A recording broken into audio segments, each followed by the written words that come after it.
Bonjour les amis, comment allez-vous? Aujourd'hui, je vous propose qu'on continue notre réflexion sur l'importance de rétablir l'autel du réveil.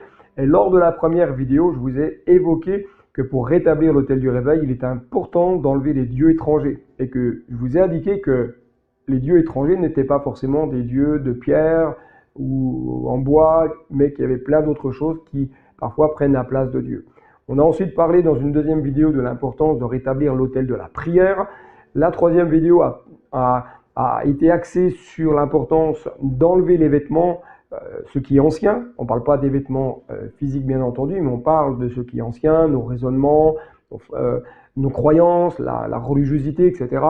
Et aujourd'hui, j'aimerais simplement vous dire qu'il est important de rétablir l'autel du réveil en montant à Bethel. Bethel, dans l'hébreu, ça veut dire maison de Dieu. Et que lorsqu'on parle de El Bethel, on parle du Dieu de Bethel, du Dieu de la maison.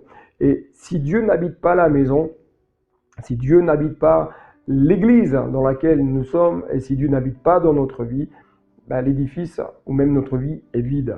Il est important que vous puissiez comprendre que ce qui amène la vie, c'est la présence de Dieu. Ce n'est pas la louange, ce n'est pas les beaux chants, même si c'est très important, ce ne sont pas les lumières, même si ça apporte une fraîcheur peut-être dans l'église.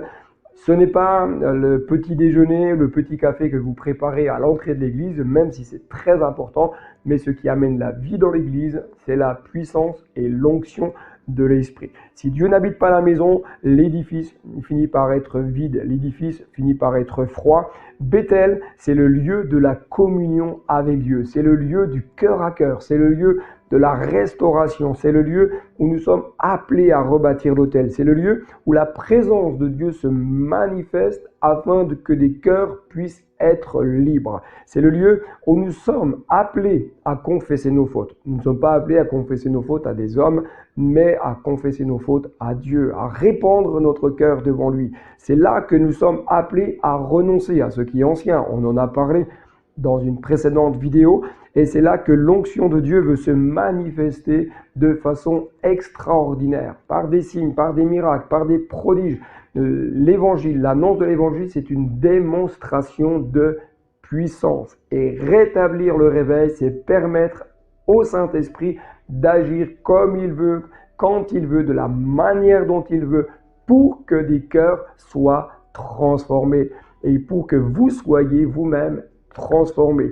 Rétablissez l'autel dans votre vie, laissez le Saint-Esprit agir dans votre cœur et vous verrez des choses extraordinaires se passer. Que Dieu vous bénisse. N'oubliez pas, le meilleur est devant. Bye bye.